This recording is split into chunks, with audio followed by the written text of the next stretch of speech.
Dumelang, welcome to Face the Nation. My name is Clement Manyatela. It's great to have you with us here on SABC News. On the show tonight, why has SADC decided to withdraw soldiers from the DRC as part of the peacekeeping mission? The leaders of the Southern African Development Community announced earlier today that they have agreed on a phased withdrawal of troops without giving much reason. Is this an admission that this mission has failed or that the mission has completed its task? Professor Kula Theletsane, SADC's Secretariat on Politics, Defense and Security, speaks to us tonight. Also on the show, what does this decision actually mean for our own soldiers? What does it mean for the SANDF equipment in the DRC? The Deputy Minister of Defense, Bantu Holomisa, joins us. And then later, is the DA using the budget as a bargaining tool for other political matters that have nothing to do with the current budget? That's what the ANC claimed earlier today during a briefing. The DA's Karabo Khakhau will respond to that. But first, my comment.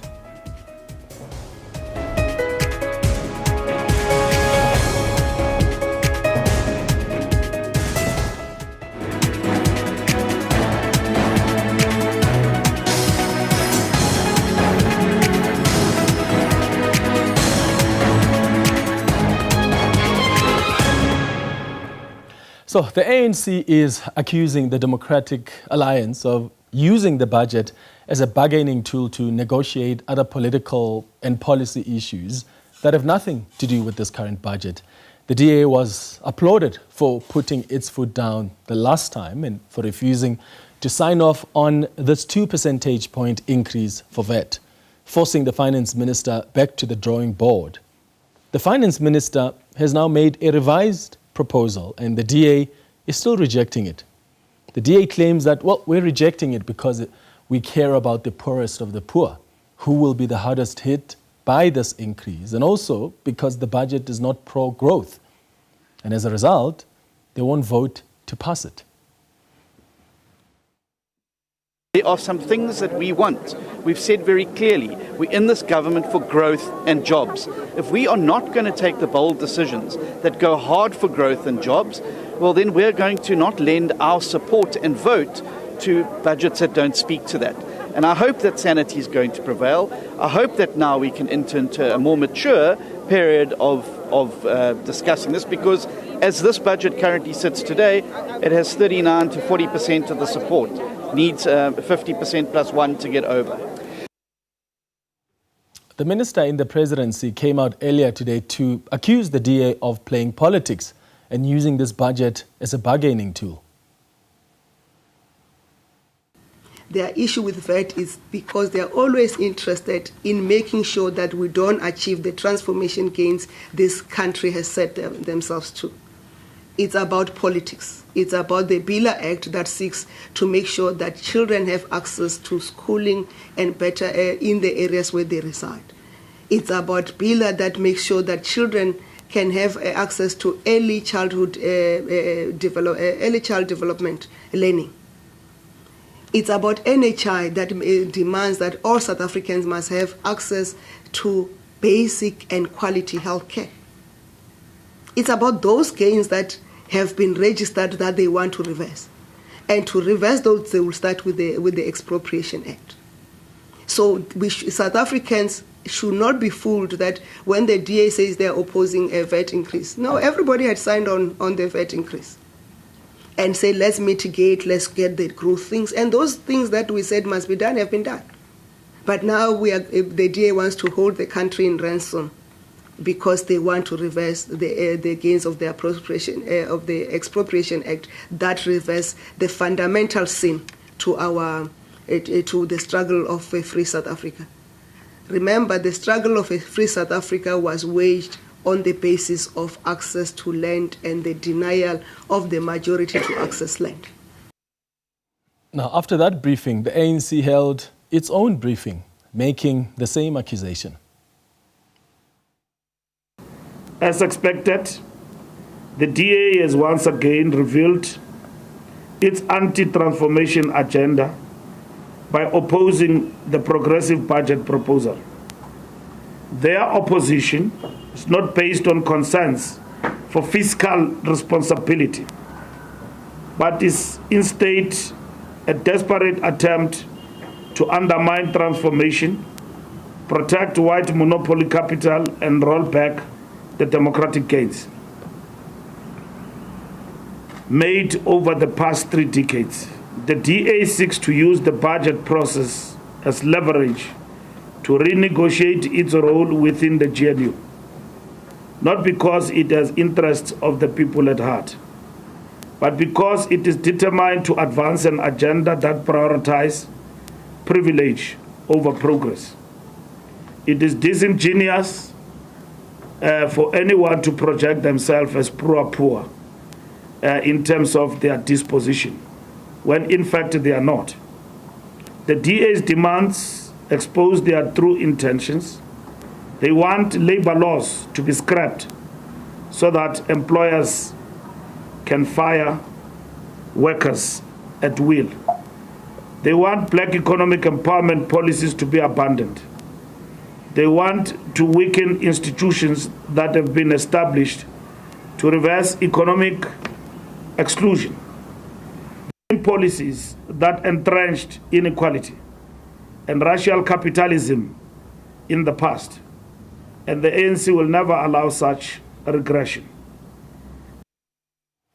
Well, even the finance minister is singing from the same hymn sheet. What is the issue with the Democratic Alliance? My understanding, I have also spoken to the Democratic Alliance myself, the issue for them is, which got nothing to do with the budget, the issue is they have, they've lost the Bella Bill, they've lost NHI, they've lost Expropriation Act.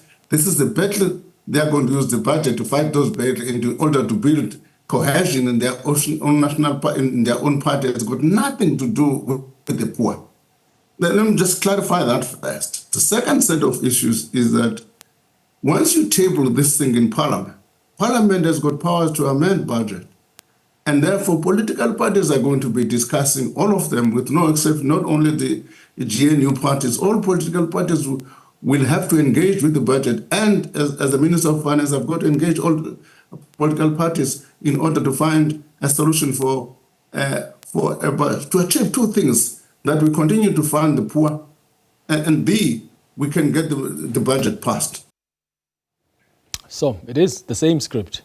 Well, I wonder which of the big parties in Parliament will agree to support this budget with a VAT increase. The ANC needs to get enough support to get this over the line, 50% plus 1. And it doesn't have that with its parties in the GNU without the DA. In fact, the economic freedom fighters have invited the DA to the opposition benches to discuss what the budget should look like, provided they're really serious about rejecting the proposed VAT increase. So opposition parties now want to unite against what the ANC has proposed. The question we're asking you tonight is, do you think that the DA's rejection of this VAT increase is truly because they want to protect the poor? Or do you agree with the ANC that the party is using the issue of VAT as bargaining tool to negotiate other political issues that are not even related to the current budget? Do you think the DA should use this budget vote as leverage to advance those interests and negotiate its political position? You can share your thoughts with us by sending us a WhatsApp voice note on 078-459-1897. You can send that right now. Remember to tell us your name and surname and where you're sending the voice note from. And please keep it at 30 seconds. Alternatively, go over to X on @FaceTheNation SABC. After the break, we'll have a conversation about that decision that the SADC leaders have taken to withdraw troops from the DRC. Stay with us.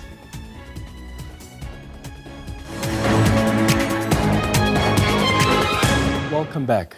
Now, leaders of the Southern African Development Community have agreed to a phased withdrawal of troops from the SADC mission in the Democratic Republic of Congo. This decision followed a virtual meeting that was held earlier today to address the conflict in the DRC, which resulted in the deaths of 14 members of the South African National Defence Force. At least 19 soldiers from South Africa, Malawi and Tanzania were killed when the M23 captured the region's biggest city, Goma, in January. For more on this, I'm joined via video link by Professor Kula Theletsane, who is the Director of the SADC Organ on Politics, Defense and Security Affairs. Prof, thank you so much for making time for us. Good evening. Good evening, Sam. Good evening to the viewers. Yeah, let's start maybe by getting the reasons for this decision that SADC has taken. Why have you decided on this issue to withdraw the troops from the DRC? Yes, if you remember, just before SADC deployed to the DRC, there was a mandate. A few weeks ago, we had a meeting with the chiefs of the Defense Force in Tanzania to really look into the mandate as to see whether the mandate is still viable. And the decision was made that given the prevailing security situation in the DRC, the mandate should be reviewed. It was reviewed, and the decision was made that I think the withdrawal would have been a better option, given that the city is now captured by M23, and it makes it very difficult for the mission to perform its duties. Mm. What about the conflict then in that eastern part of the DRC? Because there's still no peace, and it was precisely why a deployment of this nature was necessitated. Yeah, I think the heads of state finally realized that the security situation and the conflict in the DRC cannot be resolved through a barrel of the gun, but it requires a diplomatic intervention. So we are now moving more towards a diplomacy than the military intervention, which I think it is a good thing for the region. Okay, there are a lot of people asking themselves about whether this mission has failed or not. Do you agree with the perception out there that this is an admission by SADC that this mission has failed? Has this mission actually achieved what it was established for? Now, I don't think withdrawing is a sign of failure. Like I say, withdrawing, we realize that following a diplomatic route, we are going to achieve more than the military intervention of only fighting the rebels. So it's not a failure. It's just really looking into the strategy, going back into the diplomatic route. And withdrawing does not necessarily mean SADC is completely withdrawing out of the DRC. We will still assist the DRC in many other ways, especially the diplomatic route. It's not a failure per se. What is the success then? If this wasn't a failure, what would you point to as a success of this mission? Because I would imagine you wanted to see peace in the DRC. There's still no peace. If anything, the M23 rebels have made advances in Goma.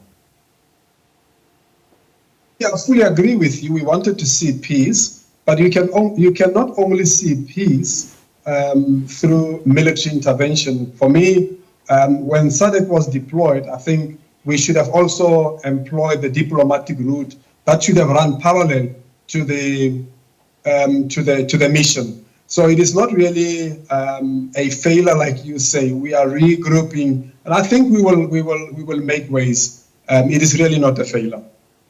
But what about the successes then, Prof? If this is not a failure, what can we point to as a success of this mission? There have been so many voices over the years that have said this is not a solution or this is not a war that's going to be resolved through troops on the ground. You need a diplomatic solution. So if this mission was not a failure, how was it successful? What did it do that really spoke to the mission and the reasons why it was established? I think if you look at when the mission was deployed, that was December 2023. Between that period and up until now in January, when the situation became worse, things were better in that part of the world. The DRC and the Rwanda, we have seen a ceasefire agreement because of that mission, and that ceasefire agreement held for a very long time up until now in January this year. So for me, those are some of the pockets of success that one could speak to. Mm-hmm. How much of this decision was also informed by just the reality that our soldiers are facing on the ground. I mean, we have lost, as South Africa, 14 soldiers. Think about 7,000 or so people that have died since then in that part of the DRC. When you look at just what South Africa suffered, including other countries, of course, Malawi, Tanzania, that are involved in this mission, was that something that informed this decision as well, to see how we are losing soldiers on the ground? Partly, Clement, it could be also one of the contributing factors, but the main contributing factor, I think, is the fact that you go into a country, you are invited by the government of that country, and then all of a sudden you are sitting in a city that the government has no control over. I mean, if you invite me to your house and you leave me alone, surely it is time for me to leave. But partly, it is partly a contributing factor, but there are many other factors as well. Yeah. Did the DRC army give you the support you needed? Just as a follow-up to what you say, that if you invite me into your house and I leave you alone, of course you must leave, understandably so. Is that what happened here, where you come into the country to offer support and there's no proper coordination, the DRC leaves you on your own to fend for yourself? I think the support was there. We worked very well with the DRC government and the DRC military right from the beginning of the mission up until the last days, when they were overpowered. Okay, so what do you mean when you say, when you invite me into your house, you leave me alone, then you would have to go? No, what I mean is we all know it's not a secret that Goma now is under the control of the M23. It's no longer under the control of the government. It's not a secret. Okay, and of course that makes our soldiers, they're vulnerable. How many of our soldiers have actually died as part of this mission? Do you have the numbers, and do you know how many are injured as well between South Africa, Malawi and Tanzania? I don't have the exact number of the injured, but also the deaths. Remember, some of them did not die because of operation. It was natural death, so it's very difficult for me to comment on that. But it's not more than 30. Mm-hmm. What form is this phased withdrawal going to take? What timelines are we looking at? We still have to sit down with the force commander from the DRC and the troop contributing countries to discuss those modalities. Those are not yet decided. Okay, and how are you going to continue supporting the interventions to bring about peace and security in the DRC once you've withdrawn? Are you going to solely focus on that diplomatic missions to have conversations? And who are those conversations going to involve? If you remember, I'm not sure if you are aware, we had a summit 2 weeks ago or some time ago in Tanzania between SADC and the EAC. And then the two RECs decided that they will work together. So what is going to happen, there is a call now to match the two processes, the Nairobi and the Luanda process, and also get more facilitators as part of the process from both RECs, from both EAC and SADC going forward. I think going forward, there is an appetite from both SADC and EAC to work together in supporting the DRC. Yeah, there's an issue that's been confusing a lot of South Africans, Prof, around why we were there in the first place. Were we on a peacekeeping mission, or were we on an enforcement mission? You mentioned earlier fighting the rebels. The general, the South African National Defence Force general here in South Africa has also said that we are there as well to help the DRC army neutralize these negative forces. So were we on a peace mission here, this SADC mission, or was it an enforcement mission? Because it appears like it was the latter. No, I think the general was correct. If you read the mandate, that's exactly what the mandate says, is to go to the DRC and assist the government of the DRC to bring peace and stability in the region. And if you want to make peace, and how do you make peace when you are somebody's fighting back at you? So how do you make peace with those people? It's very difficult, but our intention was really a peace mission exercise. Well, I would also ask that how do you negotiate peace when you've also taken a side? Because the very condition that is fundamental for anyone who is discussing and negotiating peace is that they have to be neutral. And the SADC mission was not neutral here because you are fighting with the DRC army against a rebel group that you should actually forcing peace between the DRC and that rebel group, and yet you're fighting them. So that the mission wasn't neutral, was it? I think it was neutral. If you look at the SAMI DRC, there was no time where SAMI DRC shot at anyone, but we shot back. So it was neutral. We didn't go there and hunt everyone and shoot them. We were shot at before we returned fire.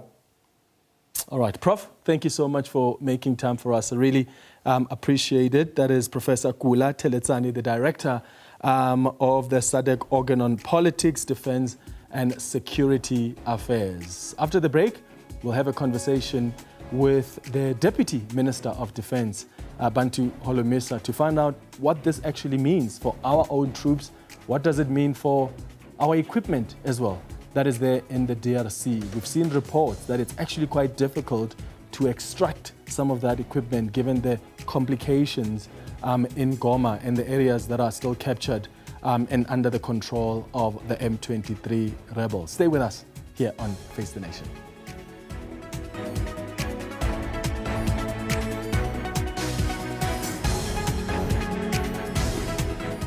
Welcome back. All right, let's stay with this story that's been developing from earlier today. Hundreds of SAMI DRC troops, including troops from South Africa, remain under M23 control in Sake and Goma. Efforts to extract them are expected to move forward now that SAMI DRC's mandate has been officially terminated. We spoke earlier to the Secretariat at SADC, who explained why this mission has been terminated, and he says they're going to focus more now on having conversations and they're realizing that having troops on the ground is not what's going to solve this war in the DRC. Let's bring in the Deputy Minister of Defense, Bantu Holomisa, now, who joins us via video link. Deputy Minister, thank you for making time for us on Face the Nation tonight. Good evening. Good evening. Good evening to our viewers as well at home. What does this decision mean for our soldiers? When can we expect them back home? But it's not going to be an abrupt exercise. It's going to take some months and months before the whole setup comes to a conclusion. What is going to happen right now is that the instruction will be issued to the commander of the Defense Force in line with the resolution of the SADC countries, and they will start planning and preparing. High on the agenda is our safety of our troops and how are we going to bring back the equipment. And also this withdrawal has to be in line with the same resolution which was adopted by United Nations Security Council, wherein they said or resolved or agreed that let the M23 and Rwanda Defense Force leave DRC.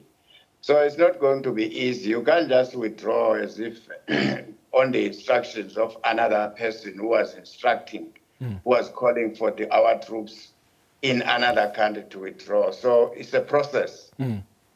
What does this mean then for the United Nations peacekeeping mission? Because there were two missions here, in my understanding, that the South African soldiers were participating in. So is it all of them that are going to withdraw in that phased approach, or this only applies to the SADC mission? Those details will only come after the SADC leadership or the representatives, especially the Secretariat and the countries involved with their troops, to sit around the table with UN and get more details. What will be their role? If our troops are going to withdraw in those areas, when and how. And also there is a call for the opening of Goma Airport so that the logistical support can be brought in for people who are living in squalid conditions, who have left their homes. I'm talking now about the citizens of Congo themselves, because they are struggling. Yeah, and speaking of Goma Airport, how complicated is it going to be for us to also extract our equipment?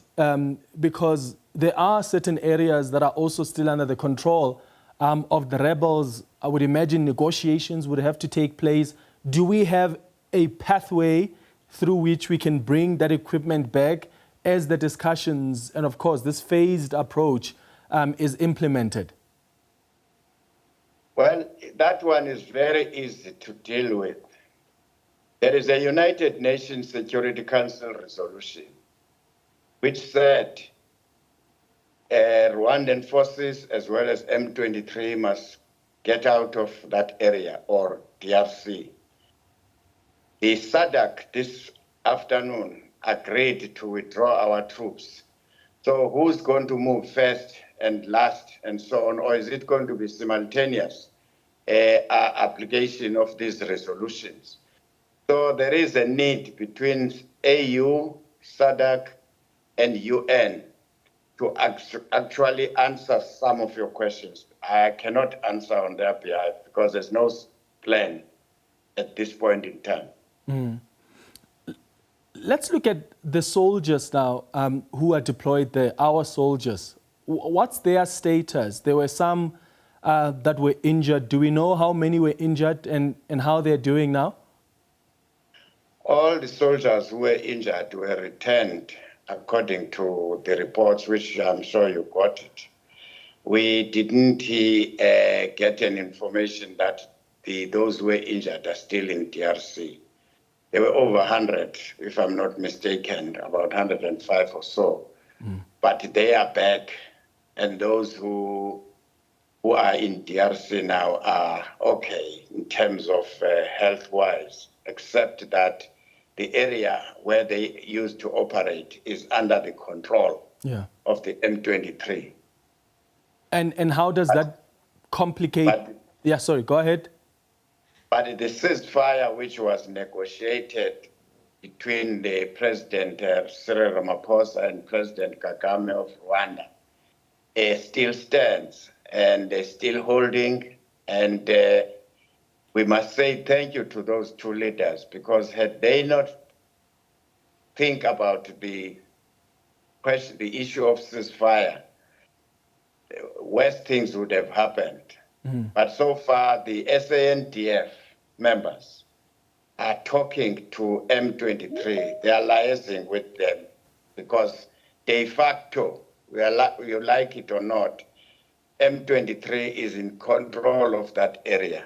I'm going to ask the same question that I asked the Secretariat at SADC, because that is a question that I see some South Africans asking since this decision has been taken to withdraw the forces.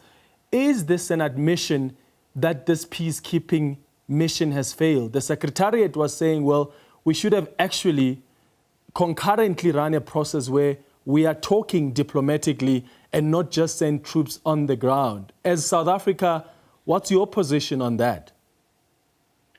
I fully concur with his statement, because you cannot solve a conflict only by using military means.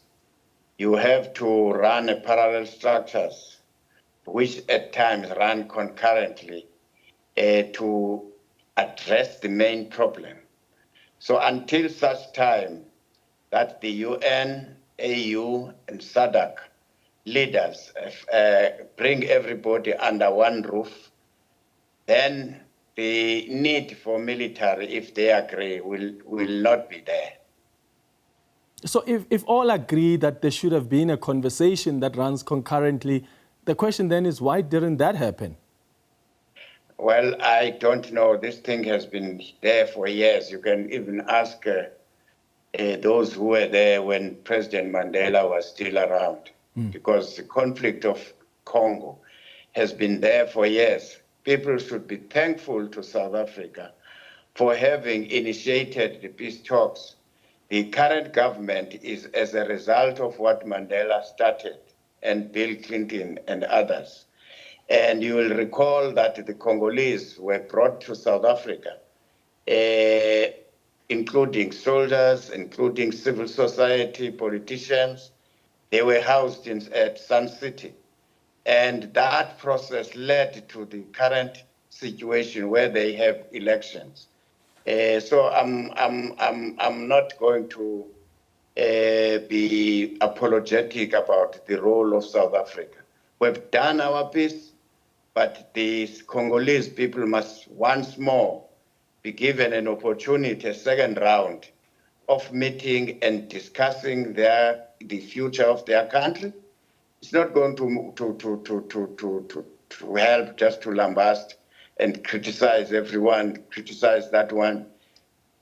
Bring them back maybe here in South Africa at Sun City, but this time those who are doing business in Congo, from Europe, from USA, from South Africa, they should fund that process of bringing people under one roof. But it should be presided over by the president of Angola, who has been tasked by AU and OAU to sit with that there's peace there. Yeah. And just lastly, who bears the financial cost on this phased withdrawal? Is it South Africa? Is it SADC? All the countries, I think we're estimated to be about $93 million. The countries of SADC have agreed to contribute to that fund.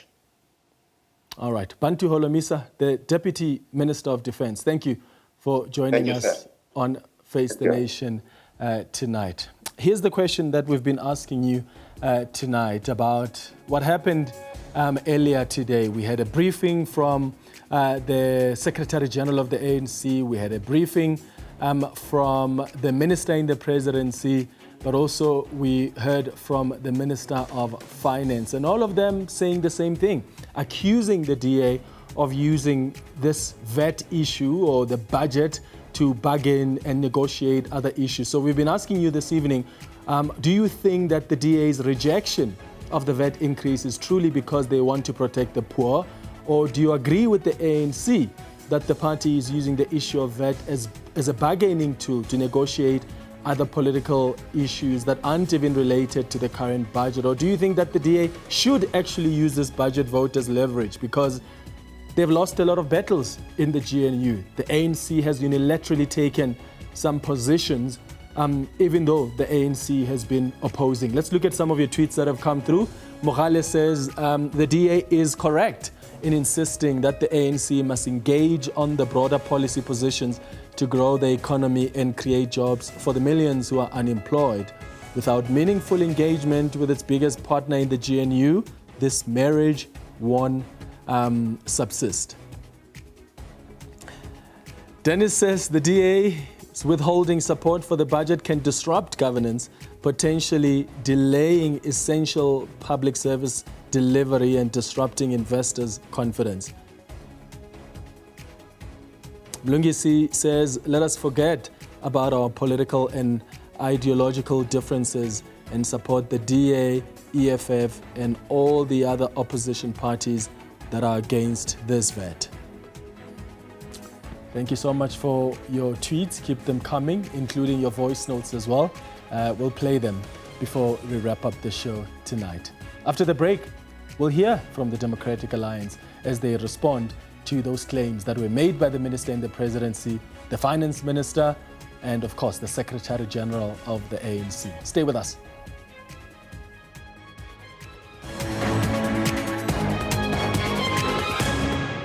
Welcome back. The ANC has criticized the Democratic Alliance for opposing the 0.5 percentage point VAT increase. The DA, along with other parties such as the EFF, MK Party and the ATM, among others, say they will not support the budget's passage. The ANC Secretary General, Fikile Mbalula, says the DA had promised to back the 0.5 percentage point increase only if the ANC reviewed the labour laws as well as the recently passed Bela Act and the Expropriation Act. DA National Spokesperson Karabo Khakhau joins us now via video link. Karabo, thank you for making time. Good evening.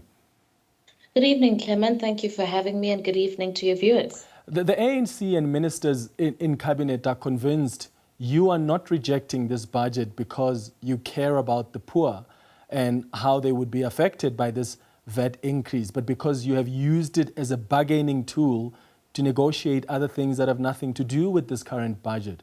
Are you using this budget as leverage? Certainly not. And it is actually very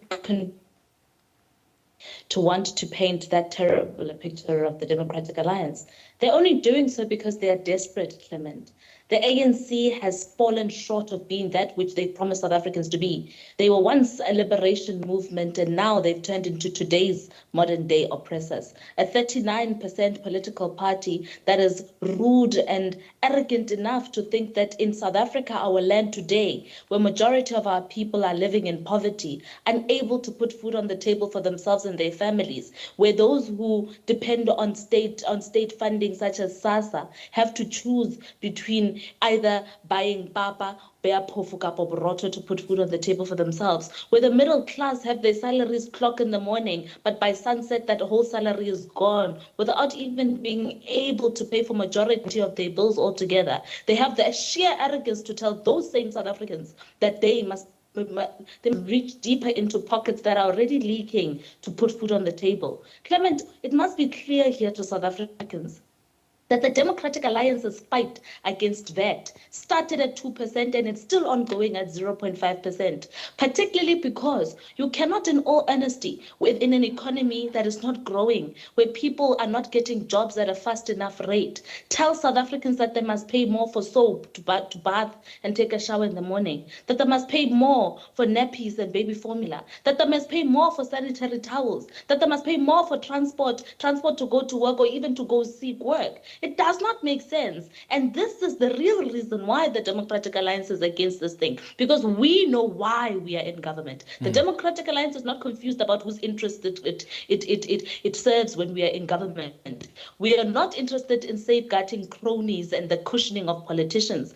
Ours is a fight to ensure that South Africans who elected us to serve them are served, and that's what we're fighting for. Yeah, I mean, the reality is you have lost a few battles in this GNU. The ANC has had its way with the Bela Act, the cabinet posts, the NHI expropriation. You've always said this is a red line for us, and yet you cross over that line yourself. So this could be a moment where you want to win something. No, Clement, you and I spoke yesterday on one of your shows on radio. And I said to you, the truth here is, yes, we have lost some fights, but in the greater scheme of politics, those are not fights that we're willing to die on. But as far as the food that goes into people's stomachs, this fight of making sure that people have more money to feed themselves and their families, that is a serious fight that we are fighting right now, and one that we are not backing down on. You know, we would be having a different conversation if the ANC took all the solutions that the DA gave them. We had a whole 6-pronged solution that included growing the economy and creating jobs, because that is what South Africans needed, where we could have been able to reduce wasteful expenditure in government. We asked them simple things like reduce government's advertising budget by 50%, reduce the government spending on travel and catering by 33%, have an audit on ghost employees that exist across the state departments, because in PRASA alone we know that 10% of them do not exist. What South Africa who are getting money from South Africa's purse, not knowing where that money is coming from? Those are small things that we're asking them to do, and those are reasonable things that we are asking them to do. Taxing South Africans instead is unreasonable. It shows a lack of commitment to saving South Africans and rescuing them from the clutches of poverty, and we will not have it. Yeah, there were reports that your leader, John Steenhuisen, wrote to the president to say the party is willing to support this 0.5% VAT increase as long as some concessions are made. Is that the case, and under what conditions would you have supported a VAT increase of 0.5%? The only way to sensibly accept a VAT hike is if the economy is growing and economic policy is geared towards that and jobs are growing at an elevated rate. Godongwana and the ANC's budget tabled yesterday does not do so. And because it does not do so, you can't justify why and how you think South Africans next year will have 1% VAT increase. That doesn't make sense at all. You tax people on VAT who have jobs, who are participating in an economy that affords them the luxury to pay more for basic living. South Africa's economy is not that. The South African budget actually it's not the South African budget, it's the ANC's budget that Godongwana tabled yesterday, does not seek to achieve that. So if I'm hearing you properly, you would be willing to support the 0.5% VAT increase if the finance minister implements what you have proposed as the Democratic Alliance? No, because it's not like tomorrow people are going to wake up suddenly having the jobs that we're talking about. It's something that's going to take time, Clement. And we're not going to trade off South Africa's ability to put food on the table. And I say putting food on the table many times because that is what it is, Clement. I want you to understand, for some people who sit in cabinet in the ANC, who have been there for years and they're dinosaurs, for people who have had a culture entrenched for the last 31 years of chowing state funds, having them, some of them stolen without paying them back, not in jail or having been taken responsibility of those people. We live a comfortable life of kickbacks on taxpayers' monies. What the cost of bread is, what the cost of chicken is, what the cost of nappies and sanitary pads and basic living is, doesn't matter to them. But for the people that the Democratic Alliance represents, my people back at home in Welkom and the Free State and all other rural places in this country, for them it matters how much money, whether it is 0.5%, whether it is 0.00097%, that is way too much money. And until we're able to come up with a budget that is able to make sure that those South Africans are able to compete fairly into the market, secure themselves jobs, secure something that they can leave behind for themselves and their children, and have an economy that will sustain those jobs, we can't be talking about a VAT increase. Did you demand that certain laws be scrapped, or even labor laws or BEE be abandoned as part of your negotiations?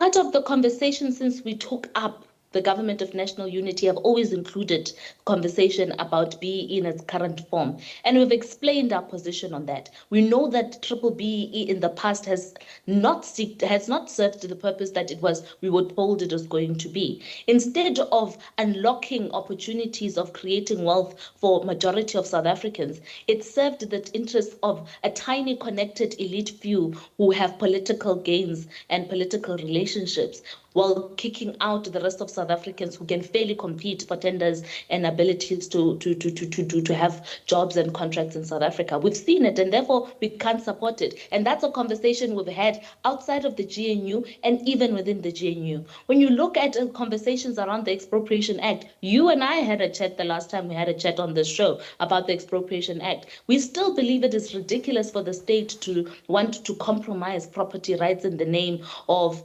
public good. And again, I want to give you an example on this thing, Clement, on what it means. You and I, as Black people in South Africa, if by God's grace we have a shopping center in, let's say, my hometown again, let's say Bitumelo Molo, Jerusalem Park, my home hood, that shopping complex has outlets inside that employ people. If by any given day the states decide for public good, they want to build a government building there, you and I must fight the state to keep it, because there's a definition of public good. And if we don't agree with the value that the state wants to give us, whether it's nil compensation or whatever compensation value that they have according to the records of the municipality, it is incumbent on you and I to go to the court to fight the state. These are things that are simple 1, 2, 3, 1 + 1 = 2 things that you're supposed to be able to roll out. And we'll continue to have those conversations to make sure that we are able to protect the constitution of the country.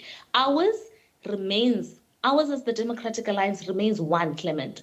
Protecting the rights of all South Africans, protecting the needs of South Africans, ensuring that they live dignified lives. A life of dignity is a life where you have a job. A life of dignity is where you have a job in an economy that is growing to sustain that job and unlock more jobs for your people and your neighbors. That's what we are fighting for. Here's a conundrum.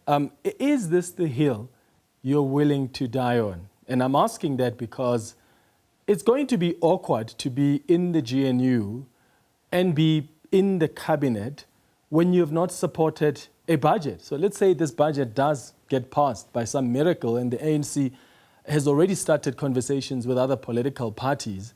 I mean, where does that leave you as the Democratic Alliance? Are you willing to let go of your place in the GNU because of this issue?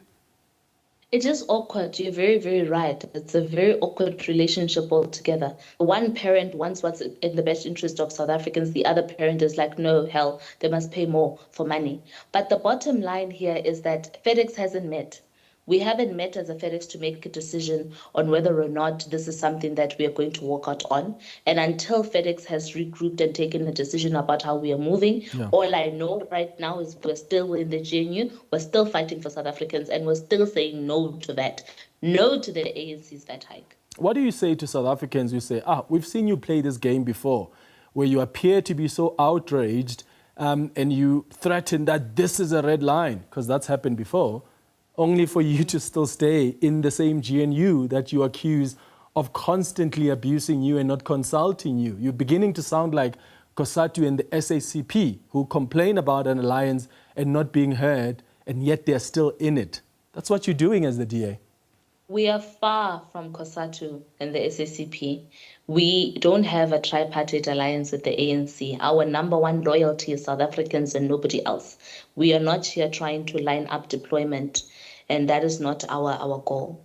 What we want to say to South Africans is, in the same way that even though we lost some fight on the Bella and expropriation and other things, in the same way that we fought hard till the finishing line, and we still maintained that we do not approve even after we've lost, we will continue to fight for them. And we want South Africans to know that we know that it is better for them to have us in the GNU than to be without us there.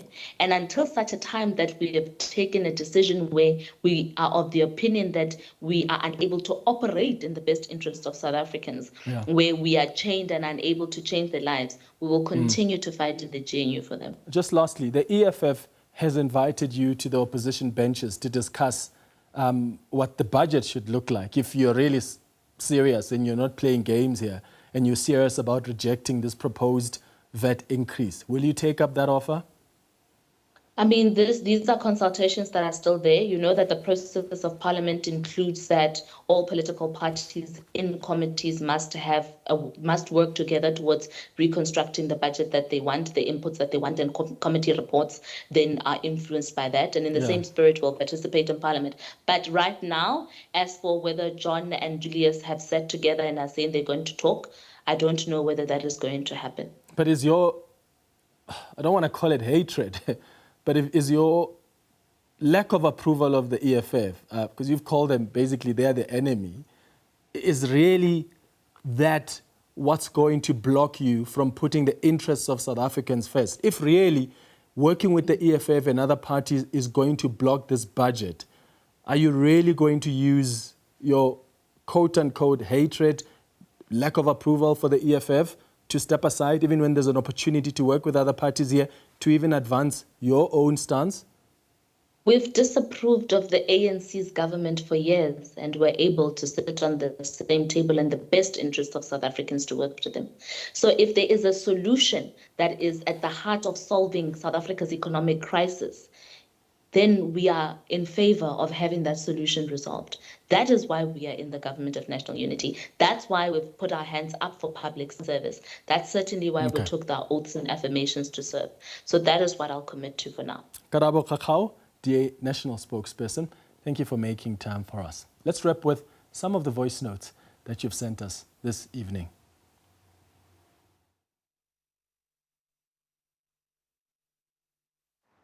Good evening, Clement. This is Mr. Duma from Margate in KZN. The answer to your question is no. The DA here seems to be advancing its own agenda.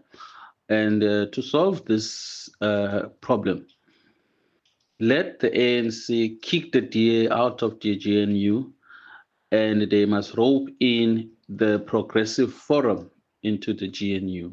Problem solved. Thank you, Clement. Good evening, Clement. This is Obed from Tembisa. Yeah, I think anyone who is rejecting the budget must come up with an alternative, because the population is growing, and of course, country will somehow need money to run the institutions. So cutting the cabinet and whatever won't bring that much needed money. So I think when they increase the tax is for the best. So DA is fighting on its own things. Thank you so much for all of your WhatsApps and your tweets, and thanks for watching the Thursday edition of Face the Nation. We'll be back with you on Tuesday next week at 8 p.m. Have a good evening. Cheers.